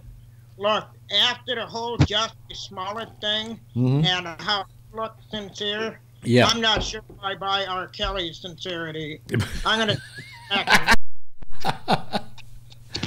Yeah, well, there was... It was the same shit. It was, why would I, manufacture a crime that could, create more racism, blah, blah, blah, than it turns out he did. And then R. Kelly, I didn't do this, I'm just waiting for it to come out that he did it, and then, Well, I mean, I would say that if I were a betting man, I wouldn't bet that he didn't do it. Okay? Right. But... I'm withholding judgment, because I saw that, and all I saw was Justice Smollett sort of crying in front of her. And I'm like, no, I'm not going to buy it. Yeah, right. Well, it was something to watch. I watched the interview with him, and it wasn't terrible. I mean, but what I didn't like, I'll tell you what I didn't like is the morning host, the female host, not Oprah's friend, but the other one, was like, oh, isn't it terrible what he did to all those women? And she goes into this whole waxing poetic about how women are vilified and hurt and so. And I'm going, shut the fuck up. The guy isn't even guilty yet, for crying out loud, And here you have a national platform as a news person, and you're giving your opinion of what really happened. How's that news? And this woman, I think it's Norah O'Donnell, is going to be taking over the CBS Evening News. You really got to be that bad to be the head of the CBS Evening News. The story that got me today, and I don't know if any of you followed this, our Congress, because, they do things that are really proactive, our Congress, today is in the process of passing a bill against hate. Now, what I found so incredibly funny about this was, well, what is the alternative? A bill for hate? I mean, how low have we gone that they feel they need to pass a law against hate? Or pass a resolution. It's just not even a law, it's a resolution against hate. Isn't everybody pretty much against hate? Yes, Tom. Oh, you're for hate, Vernon? Yes, Tom. I would say, the background of that was the Congresswoman was the Muslim. Yeah. Wait a minute, your microphone is somehow you've lost your microphone, or it's not. All of a sudden, we're not getting sound from you. Sound. You getting anybody else? Yeah, I'm getting everybody else. Yeah. Yeah, I everybody else, but we're on mute. Tom, are you muted? I don't know. It doesn't say he's muted. All of a sudden, his sound. It's almost like his microphone fell or something like that. I was hearing it just started to fade. No, I can't hear you. Can't hear you. Maybe he needs to hang and call up again. Yeah, maybe you need to hang up and call again, Tom. That might be good. Yeah, I could flip there. He said, "Okay, all right." Huh? Yeah. I could read his lips. He said, "Okay." Okay, good. Well, I'm glad we have a lip reader. No, but it would just seem bizarre to me to say Congress is going to pass a resolution against hate. And it was all based on the fact that they had this Muslim congresswoman who made what they considered anti-Semitic remarks. And I saw those remarks, and I'm a Jew, and I didn't find them particularly anti-Semitic. I found them pro-Muslim. Are you there, Tom? Can you hear us now? No, your microphone isn't. Can't hear you. Go into your microphone settings in your Skype and take a look there. Maybe it may have some reason that. He's showing mute on my screen. He's showing mute? You're muted. Yeah. You're muted, Tom, somebody says. Well, it doesn't show that on mine. Oh, yeah. Yeah, off and on. Here we go. It's off now on the screen, but you're still muted. Well, I have no idea what that's about. Well, I don't know. Well, let's move on with the program anyway, and let Tom try and figure out what it is. But Tom, I got an idea. Do you know where your microphone is? Is it in the screen? Tom, can you hear me? Nod your head if you can hear me. Yeah. Do you have a microphone in the screen? Is that where it is? Okay. Why don't you tap on it and see if we get any sound at all? Huh? Nah. I don't know. It did change a little bit. I don't know what happened. But it gradually faded out. No. Who knows? Maybe it died. Oh, well, it could be that something. I'm not there, so I can't figure it out for him. But Okay, hang in there. There you are. There you were there. He was there. He was there. Just before he hung up, he was there. You were there, Tom. Call back. Tom, call back. Call back, Tom. Please call back. Oh boy. Wait a minute. Let me see here. Let me call him using Skype and see if he picks up. Let's see if he picks up. Anyway, I just don't like it when we have to bring the show to a standstill because of some technical problem. Hello, Tom. Are you there? No, I guess he's not there. I guess not. Oh well. Anyway. What else is happening? God, yes. You talk about the Muslim stuff. Oh yeah. Well, I mean, did you hear some of the stuff she said? Did you read any of it? Yeah, I heard so much more complaining with very little about what she actually said. Well, that was the part that got me, is I didn't know exactly what she said, so how am I as a Jew supposed to be upset by it? Because Chuck Schumer, who is a Jew, says it's upsetting? My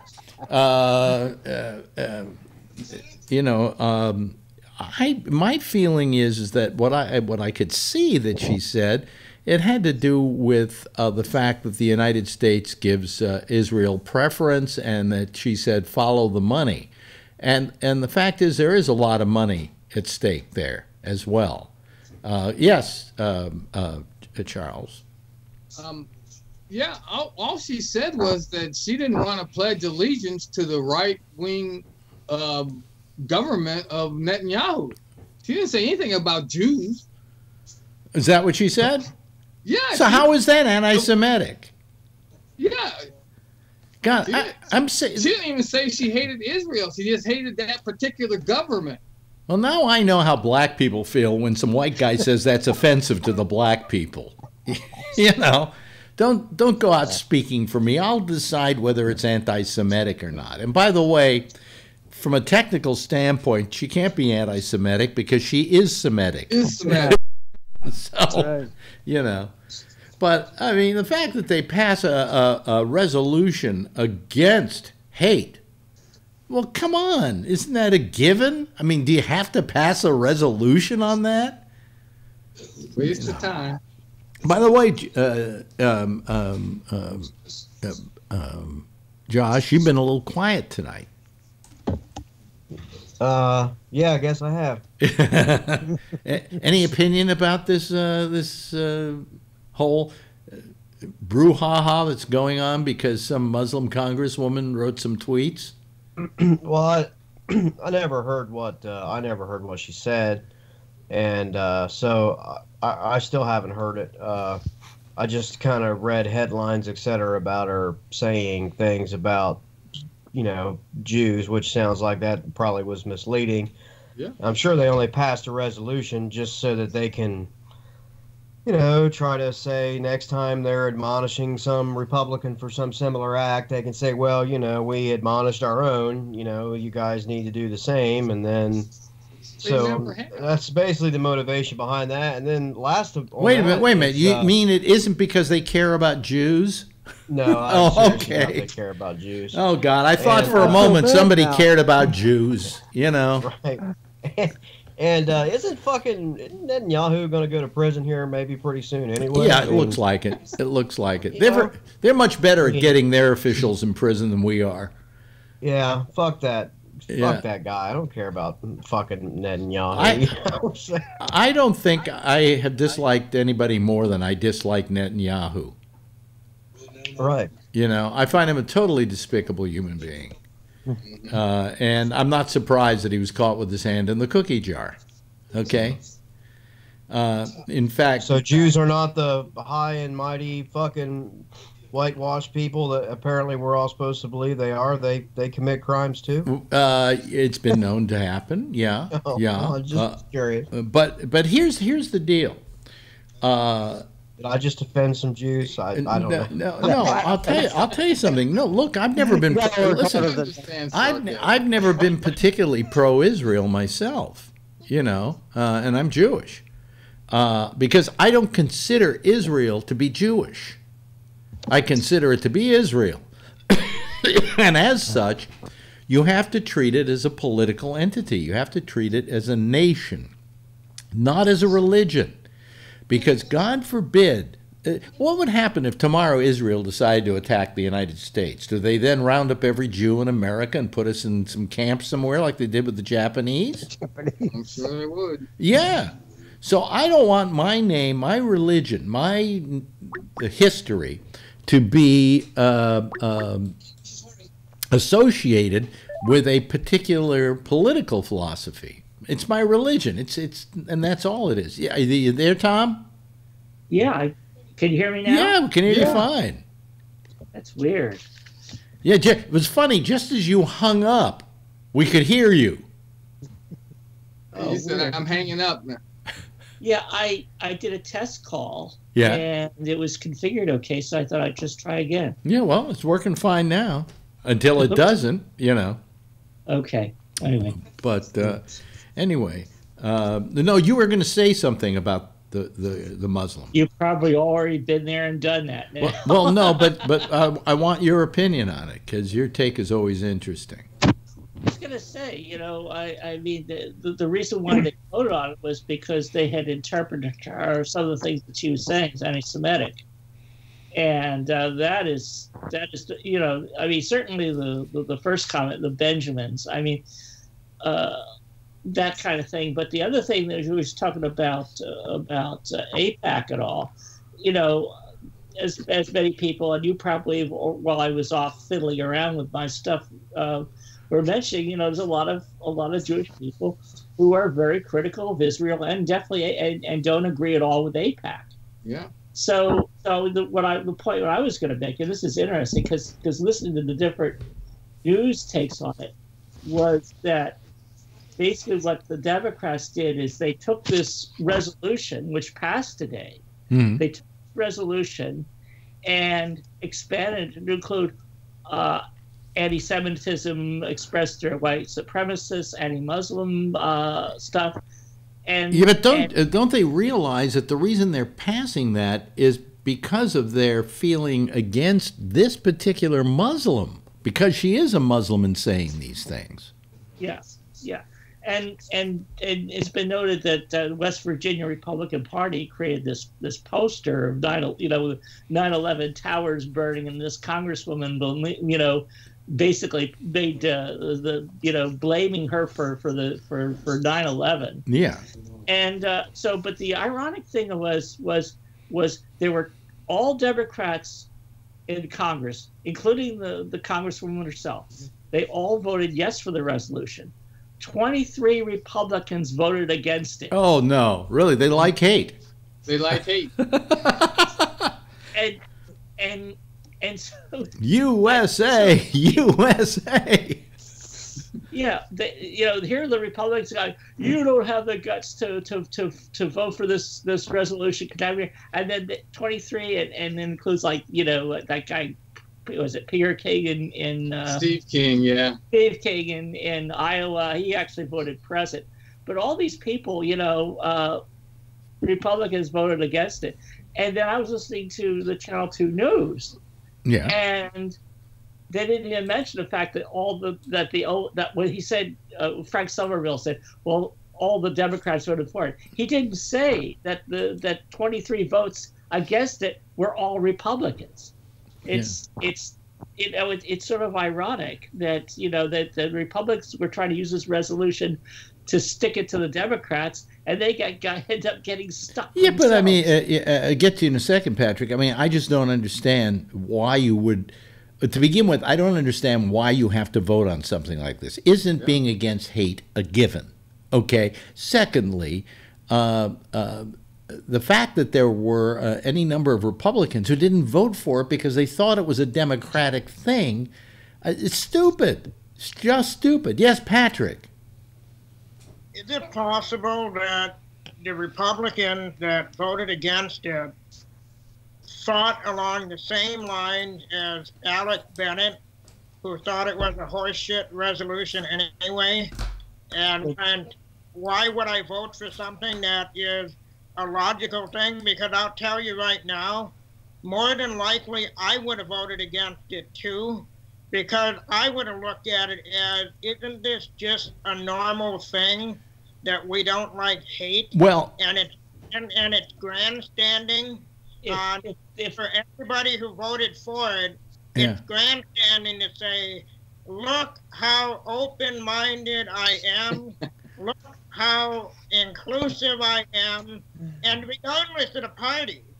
So I just wonder, Alex, if you were on the floor, if you were I would to begin with, and then we'll go to Tom, I would vote for it. And I'll tell you why, because in general purpose, of course, I'm not for hate. And as long as it's being presented in front of me, I've got to take a position on it.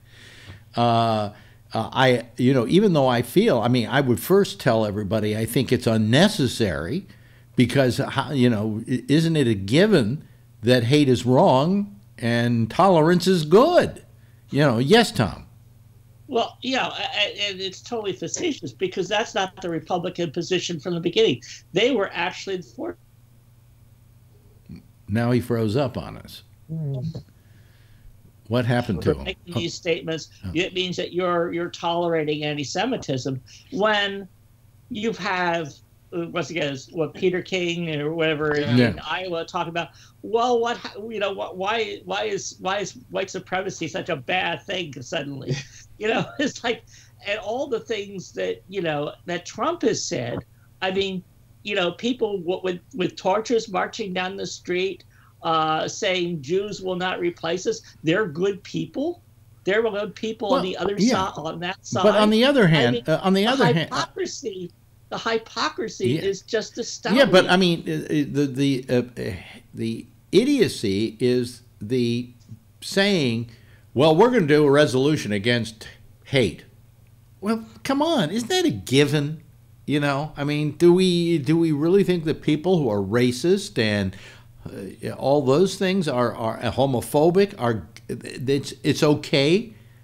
So we're going to vote against this thing? Come on.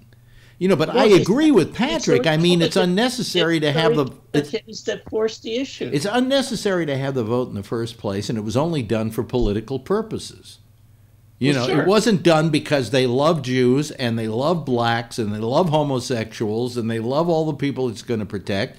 They did it because they wanted to stick it to the Republicans, and some Republicans went, you ain't going to stick it to us. No, they did it. They did it because they were trying to get this one woman, Congresswoman, who was a Muslim, a Somali refugee.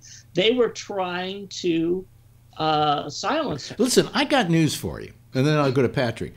If she hates Jews, let's say she honestly hates Jews, because of what happened to her in her life, I understand it. I don't forgive it. I don't say it's okay, but I understand that at least there's some reason why. But she doesn't. She's got Jewish constituents. I know. But, you know, what they're doing, they're going after her because she's Muslim. Really. And then they're passing a law saying, well, we shouldn't do anything against Muslims, but they're doing it because she is Muslim. If she wasn't Muslim, and maybe she made those comments as a white Christian, it might just go, nobody would pay attention to it. You know, so it was because she was Muslim, so there's the hatred right there that they're voting against. Yes, Patrick. Did they include crippled Americans? No, fuck you. Fuck you. Not You know, I mean, and quite frankly, I'm sick and tired of you being able to get those parking spaces right at the front of the supermarket, okay? I think that if we cared about you as crippy Americans, that we would make you park in the back and have to crawl to the supermarket, because that will make you feel a sense of self-reliance. So I just thought I'd put that in there. And why should I, if let's say I'm a smoker and I can't walk that far, why do I have to park in the back and I can't get the handicapped? You know what I'm saying? You think you got all the stuff. Hey, I'm handicapped. I can park here. Fuck you. Amen. And that's my comedy bit for tonight and scene. Thank you. Yeah. Is your hand up, Vernon? Yes. Yes. But I'm not quite sure why a resolution against the national emergency Trump gets to veto. It's a resolution. It's not a law. Yes, but the joint resolutions still have to be signed for by the president. Concurrent resolutions do not. What's the difference between a concurrent resolution and what they're trying to pass here? A joint resolution is like I'm trying to think of the way to define it. A joint resolution is like basically like law. So I mean, both houses of Congress agree. All the wording has to be exact, et cetera, et cetera. And it can go to the executive for approval or veto. It's basically law, but we wouldn't really. I think when we think of law, we think about, you must stop at the stop sign. Okay, right? That's a law. It says stop. You must stop. Yeah. But some laws are not always acts that you can or cannot do. Am I explaining that correctly? Yeah. It's more of a directive or not a directive, and a concurrent resolution, I believe, is more. That's not a good number. More something that they would use if they want to take action that doesn't require the executive signature. So, like if they wanted to censure the president, for example, okay? Mm-hmm. Yeah. We all remember how President Jed Bartlett was censured in the West Wing. He was censured with a concurrent resolution, not with a joint resolution, because it doesn't require the signature of the executive. I see. Okay. All right. So here, Trump could veto it, but could they then go to the Supreme Court with it if he vetoes it? Yeah. Well, if they can't override his veto. They can't If they can override his veto, then, their version is the law rather than his, but I don't know. And then if he defies that, he's in defiance of a federal law. Yeah. In which case they have multiple routes. They can choose impeachment, or they can choose the courts. They'll have a few options. Yeah. But I'm not sure about if they can't override his veto, then they're basically right back where they started from, I would think. In which case, there's no law either in favor of or against. They've passed their version and he vetoed, so there is no version to speak of. So he's just back to using what he believes is his powers. In which case, he gets to call it emergency. Right. But can't they go to the Supreme Court with this thing? I heard that they could. Yeah, they can. Well, I'm sure they can. Yeah, when it gets to that, I mean, I'm sure it'll go to a federal appeals court, first. I mean, I don't think they'll get a direct line to the Supreme Court, unless somebody files for some sort of immediate action by the court and the court agrees to take it up. I mean, the court can do that. They can take it up anytime they want. They have pretty broad power. Yeah. But I don't know that they will. They typically like to let the lower courts have their say first, But I don't know if they'll take it up before that or not. Mm-hmm. Yeah. Well, so in other words, how do we stop this madman from doing the emergency, the national emergency? To begin with, if it goes to the Supreme Court, all they got to do is pull out the tape where he says, "Well, I didn't really have to do this, but," well, then I guess it isn't an emergency. An emergency would be something that is so pressing that you've got to do it right now. Am I wrong? Did I get the word emergency wrong? Yeah, I mean, that's he didn't help himself with those statements, if you ask me. I certainly agree with that. Yeah. I mean, I don't know. He's not very wise when it comes to things like that. He's just, he doesn't. Statements like that are why people wish that they could get him on one side of a table and Robert Mueller on the other, because everyone knows he can't. He's not the type of person who can shut up. I mean. I hate to use another tidbit from that old show, The West Wing, again, but I remember one on there where a lawyer says, "Do you know what time it is?" And the person says, "Yeah, it's 3:12." And he's like, "You got to stop doing that on the witness stand. If someone says, 'Do you know what time it is?' you say yes. Stop volunteering more information than you were asked to give." And he's the type of person that can't shut up. Can't shut up. Yeah. Yes, Vernon. Shoot, I was just wondering if I'm misreading it, but I think several states have already filed suit about the national emergency, haven't they? Well, that too. That's another. Court? Yeah. Right. Yeah. As far as I know, right. They're just probably getting the ball rolling, because I believe a few of those, probably a couple border states, right, like California or something along those lines. Well, could they people just... that would have some legitimate standing to argue. Standing. They have suffered some sort of, injury as a result of the national emergency. Could we pass maybe a resolution? Is this possible? Making the president not waste our money any longer? Because, I mean, first of all, he wasted our money when he took all those National Guard troops and made them go down to the border for 30 days or 45 days or something. They're still there, aren't they? Didn't he waste our money just in jet fuel going to Hanoi? He wastes our money all the time. This is another place he's wasting money, because now all these suits are going to fly back and forth. It's going to cost us a fortune. Yes, Patrick. Wisconsin pulled all their National Guard troops out. So did California, I believe. Yes. Yeah. No more wall guarding. I mean, this whole thing is it's all this stuff is costing us money. I mean, this president is going to make the national debt get worse and worse and worse because of all the money we're losing in trade. I mean, it's getting insane.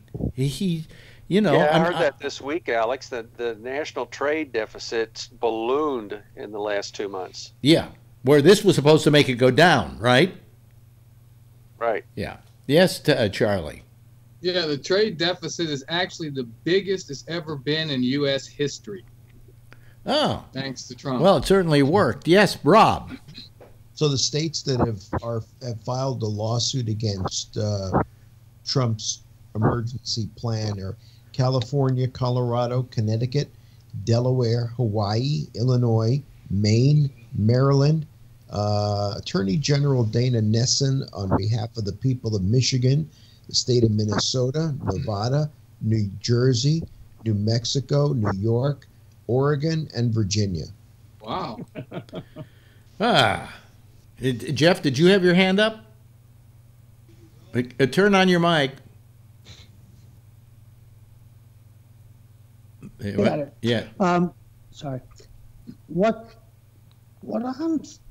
I can't believe that Trump keeps talking about this bullshit that he's not doing all the time, which is the wall crap. And there's all these people who believe him. I go, how fucking dumb It's a are cult. they? It's a cult. I guess it's like, it's not critical thinking. That's Well, at what point, my question is, at what point are the Republicans going to start bailing on Trump? In other words, when is it going to not be to their best advantage to When side they think with it's this going to guy? hurt them politically.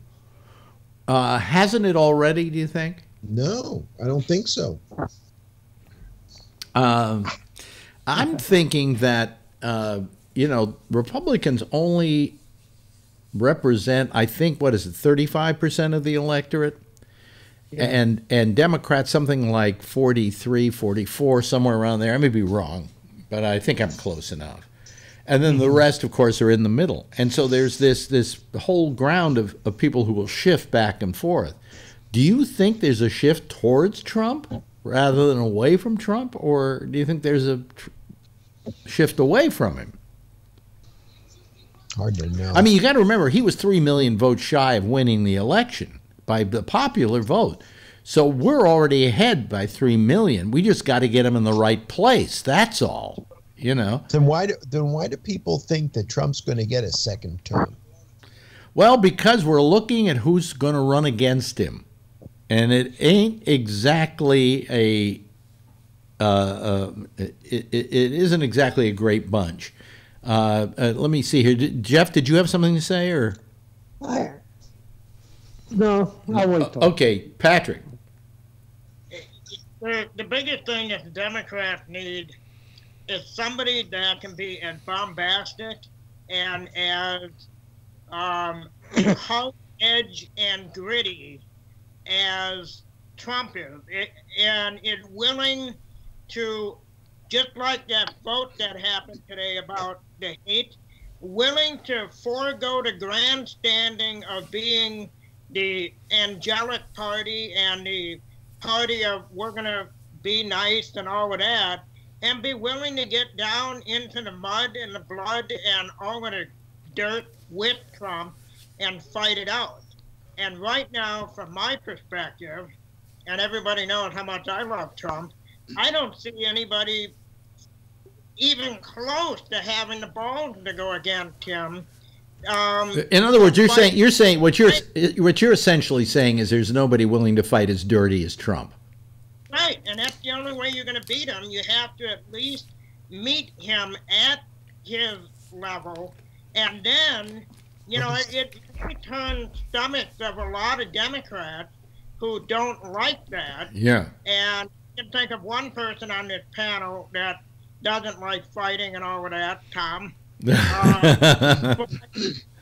In essence, if you had a Democrat that then came out and was as just personality and was able to beat Trump, I bet Tom would vote for them in a heartbeat. Yeah, but you know what the problem is with, when you say, I'm going to be civil, all right, I'm not going to go down in the mud with Trump. Well, the fact of the matter is that he'll beat the shit out of you. Because that's exactly what the problem was with that was the problem with Hillary. Hillary wouldn't get down to that level. What she should have done, you know how she could have won that election? The time they were doing the debate, and he was circling around behind her like a shark. Yeah. She said that she really wanted to turn around and say to him, "Back off, creep." If she had said, "Back off, creep," she'd be president today. I agree. 100%. People are afraid of him. Why?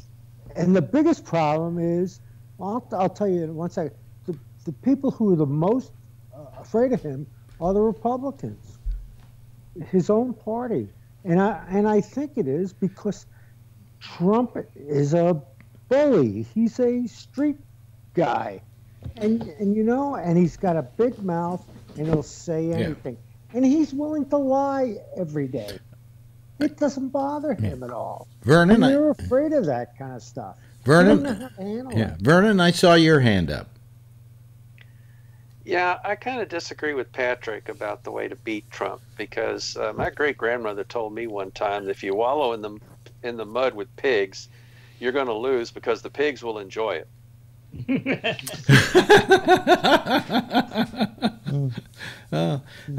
Is she sure the pigs would enjoy it? But this is politics. Unfortunately, pigs are very intelligent, and I think some of them have more brains than Trump. Let's see, two hands went up at the same time, so Patrick first. I would just say this to Vernon Nunn. If Trump gets another term because nobody wanted to wallow in the mud with him, then I guess everybody knows what the strategy is going to be for 2024, because you're going to end up with another Republican running that's probably similar to Trump, because if the Republicans see that that's the way to win, they're probably going to dig up somebody else that's of the same mentality.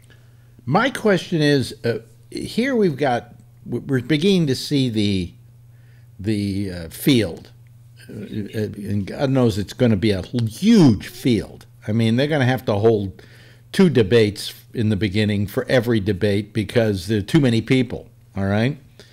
My question is, of all those people, do you see anybody who has a shot at beating Trump? Tom, don't say Bernie Sanders, please. No, I'm going to say the key word to what you said is the beginning. And the issue, the problem is we are only at the beginning. We don't know, this time next year, who's going to come out top and who's going to be, and the candidate may be someone who hasn't even declared yet. We don't know. And so it's sort of foolish from my point of view to even make any speculation as to, who's going to have the best shot against Trump. We know this one thing, and that is, that we know who Trump is, and I think that the Democrats are definitely are going to make the same mistake that they made in 2016. Right. Where they're going to realize how bad the stakes are, and they're going to be more unified than they were in 2016. The reason that Trump won it was basically because of voter suppression. And that includes the people discouraged. They didn't want to vote for Hillary Clinton. I want to get into the details as to how good or bad a candidate. That's just the reality. It was a matter of less than 80,000 votes in 3 states. Yep. And, Patrick State's being one of them. And look what happened in November this past year. I mean, Patrick's beloved governor Scott Walker got his walking papers. Okay, let me just that's too early to tell. Let me just throw out some names here and just people go yes or no. Joe Biden. No. Yeah, that's the only guy that I feel like really they should run against Trump personally. Okay. I think personally Biden is yesterday's news. The Democratic Party is going a different way. The younger people are not going to get excited about him. How about Bernie Sanders? No. He's drawing crowds. He may be drawing crowds, but, he's also raised the most money so far. Yeah. But is that a sign that he can win? I mean, he when I first saw, go back years ago, Oprah said she liked a guy in Chicago. She thought he should be president, and his name was Barack Obama. And as soon as she said that, I said, where is he? Run him. Because Oprah said she liked him. I then saw Barack Obama, and he got the idea to run for president because she suggested it. All right? No, he was running for president in 2004 when he made the keynote speech at the Democratic convention. Do you think it's... He was being groomed for the... Well, that is a key spot, by the way, because that's the one Kennedy had before he ran for president, was giving the keynote speech at the Republican convention for Stevenson, I think. But anyway, where was I? I thought that I looked at Obama and I said, this guy can win. And the reason I said he could win is because there were certain. It has nothing to do with are his politics good, or is he a this, or is he a that. I looked at him. He was good looking. Gave a great speech. Was very charismatic that way, and I saw him as the perfect stealth candidate. Sure enough, he won. As a candidate, you couldn't get anybody more perfect. And that's what the Democrats need now. And none of these people have that quality. And it has to also, I think, be somebody who nobody really knows who they are, like they didn't know who Obama was. Because when you don't know who somebody is, you can't exactly be against them. Yes, Tom. Have you heard of Jay Inslee? No. Yeah. No. Jay Inslee is the current governor of Washington. Oh, okay. Yes. Yes, I do. Is the current. He's been in Congress twice. The first time he was elected to Congress, he got defeated after one term because he voted for the assault rifle ban. Okay, he's my guy. He's my guy. And he ran for state legislature and won. Wait a minute. Let me ask you another question. Congress again and won. How does he look on television? I think he looks pretty good. Because there is a charisma factor, and let's not even deny that for a moment. Charisma plays a large part in the election of somebody. Now, you're saying, what kind of charisma did Trump have? Well, I guess to a trailer camp, that is charisma. Well, he was on one of the talk shows recently. And somebody was saying, how do you think you can win being a single issue candidate? And his single issue is climate change. And he said, look, it's not a single issue. Climate change affects everything. It affects our military. It affects our economy. Climate change. Can you convince the American public of that, though? Yeah, people don't know that problem. Weather is something that it's not weather. Yeah. People confused weather and climate. Yeah, but cold weather doesn't mean the climate isn't changing. Right, but how do you convince people that this is an issue? That's the point. And I don't know that you can. I don't think that's the kind of issue they get behind. They get behind the simple ones. They get behind the ones where you create a terror, like, oh, the Mexicans are coming, and then you get everybody, and then you supply the solution. I'm going to build a wall. Yes, Patrick. Silly. Patrick. If somebody told me that that was their platform, there's no way I'd vote for him. Well, you would vote for him anyway. Yeah, you're right. Because, and it wouldn't. What I'm saying is, if it was a Republican, Democrat, doesn't matter. Because I don't see it as an issue. And if somebody threw that at me, I'd laugh at him and say, "Okay, but what are you really going to run on?" After the winter you went through? After the winter you went through, you still don't know that climate change is the problem? No, but it's a fucking cold. I'm waiting for the global warming to happen, and it's not. Not global warming, it's climate change. Doesn't just make it creates one night. Super cold one night talking about weather. Patrick, one night you and I will have to have this conversation when I've got more time, and we will have to talk about it from the standpoint of if you've got global warming, it doesn't mean everything's hot. Right. That's not what it means. But anyway, listen, but I love your position. I don't respect it, but I love your position. And one of my favorite people. What am I going to say outside of the fact that he should have to walk to the supermarket? Anyway, thank you very much, Jeff, for being with us tonight. I also want to thank Josh for being with us and giving us all the legal information we need to know. Rob, terrific. Patrick, love you, pal. You're not mad at me, are you? Huh? I'm not gonna say. Tell me you're not mad at me. I don't want Patrick mad at me. How's that? Okay. Okay, anyway, Charles, thank you so much for being with us. And Tom, always a pleasure. Vernon Nunn, great having you here. Everybody, give a big wave goodbye to everybody out there, and we'll see you again hopefully tomorrow night. Bye-bye. Anyway, that's it for tonight.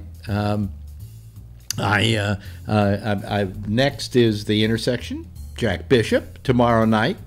When it becomes 9:30, it will be Damian Chaplin and a wonderful little program called The Exchange. And then tomorrow night, 10 o'clock, same time, same station, life, it shall be me once again.